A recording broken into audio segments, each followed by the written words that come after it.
The 300,000 people killed in Indonesia during the last 16 months are about 100,000 more than the total military casualties of all sides in Vietnam since 1960. In many cases, entire families were liquidated. But still there are thousands of widows like this young mother. Without trial, her husband and 300 other alleged communists were shot by the army and dumped into this mass grave. 50,000 in all were killed just on the romantic island of Bali. A young college professor named Rata, who helped remove the communists, explained how they went about it. Bali is such a beautiful island. The people are so attractive, climate's so lovely. It's hard to believe that so many unpleasant things went on here in the last year. Yeah, but now Bali become more beautiful without communists.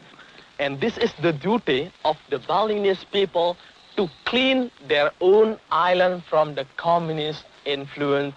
This is the holy duty. And we did it. In Bali, we did it.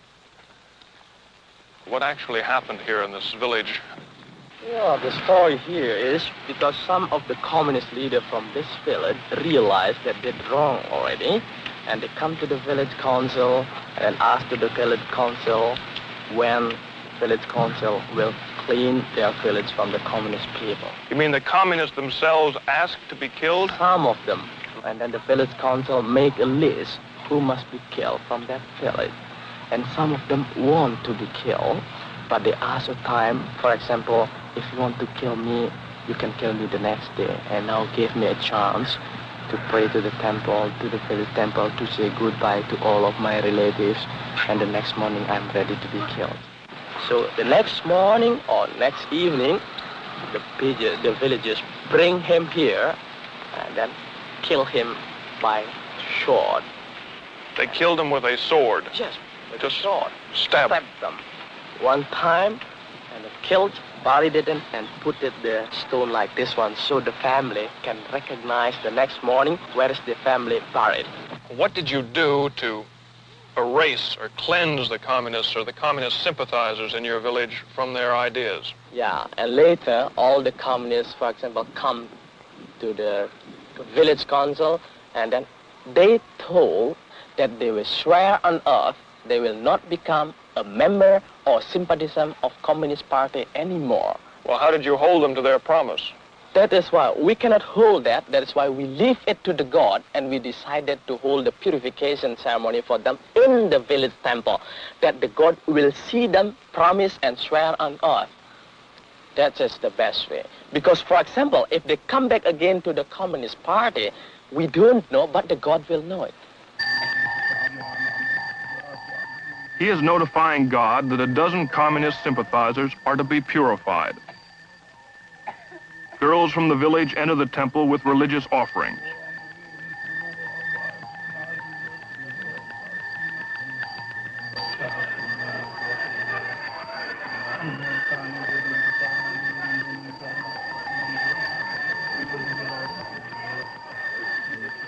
The entire village attends the ceremony. The Mangu Dalim, or temple priest, prays to the particular Hindu god in charge of political purification to forgive the surviving communists in the village and to accept their vow never to be one again. It's a bit more involved than putting your hand on the Bible and swearing to tell the truth, but the principle is the same. It's a kind of religious loyalty oath.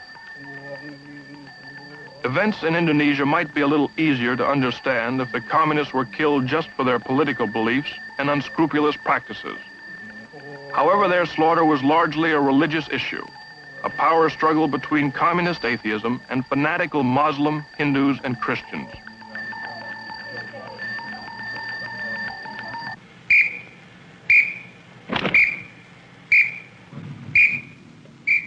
The different islands deal with the communist survivors in various ways, mostly by keeping them in prison.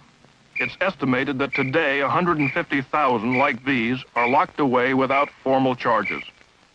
In some camps, they are starved to death or released periodically to be killed by the local citizens.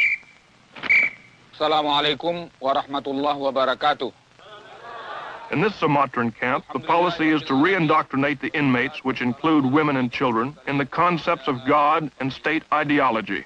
Saudara-saudara, pada hari ini kembali Friends, kita meneruskan pelajaran kita. today we are back here to continue our lessons.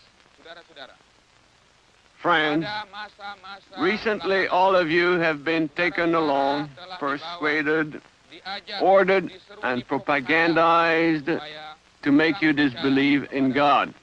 dengan adanya Those atheists keinginan did it. daripada orang-orang Those people who do not recognize God's existence, those PKI, komunis. those Mereka communists, telah mengajak saudara-saudara. they tricked all of you so that you would not believe in God. Sediakah saudara-saudara? Are you willing to repent? Oleh karena itu, marilah saudara. Now let's everybody chant the prayer in order to beseech God's forgiveness. Ya. Astaghfirullahalazim. Astaghfirullahalazim. Alladzi la ilaha illa huwa. Wa atubu ilaih.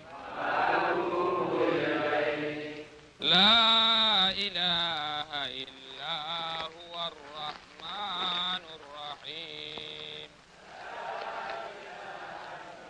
That's the Muslim way. Here's how the Christians do it. Meskipun bukan sejak semula Tuhan menjadikan kita berdosa. Although God did not create us with sins, we are all full of sins. Our behavior has been sinful ever since our great-grandparents in paradise, Oleh Adam dan oleh Hawa. Adam and Eve. Dan terutama basisnya ialah The foundation of our life is our relationship with God. di mana kita mulai bergaul If we are at peace with God in our hearts, damai, then there will be peace on earth. sudah ku dapat sayang Tuhan meskipun banyak ku berat. Astaghfirullahalazim. Tentu ku patutlah ditolak. Allahumma inni atubu ilaika minha. Ya Bapa, ampunilah segala dosa dan kesalahan kami, dan oleh pertolongan serta persekutuan Roh-Mu yang Maha Kudus. Amin.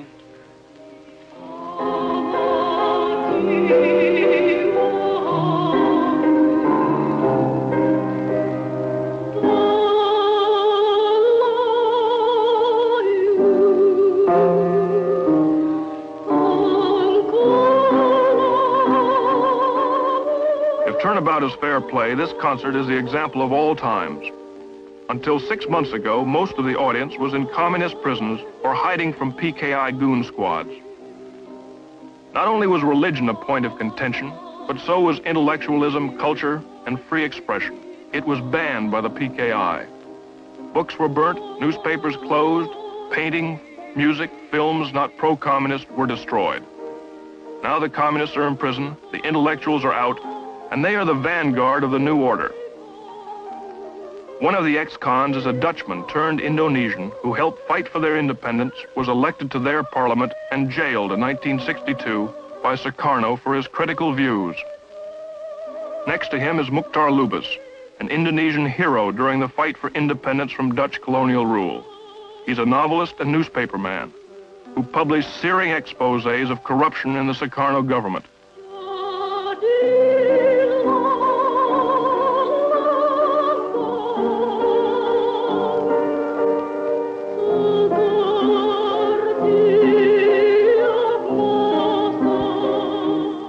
His anti-PKI writings sent him away for 9 years.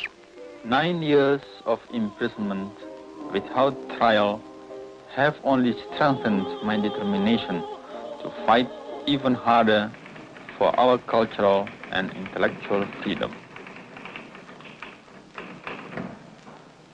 He's fighting with his newspaper. In his first editorial, he describes the challenges and dangers already menacing the new order. There are still many challenges which we have to face to build this new order. Challenges from the communists, who, though officially banned, are still working underground by exploiting the continuing deterioration of our economy. Challenges from the corrupt old politicians, the vested interest groups, which had enriched themselves so much during the past years. But the greatest danger of all is a possible split within the forces of the new order, between the students and some elements of our armed forces.